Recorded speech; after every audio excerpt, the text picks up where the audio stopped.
เวทีที่หนึ่งไออุ่นบวกน้องเอแล้วครับพร้อมแล้วจุดเลยครับ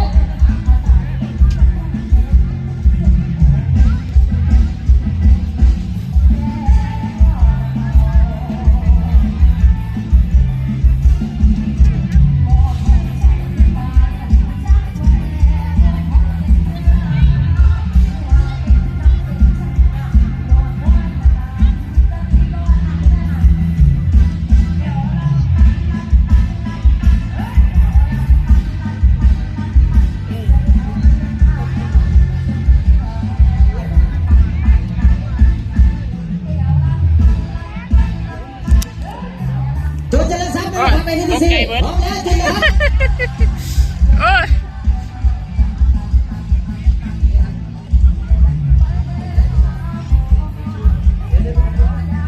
เกินมานี่ปิดหูทำไม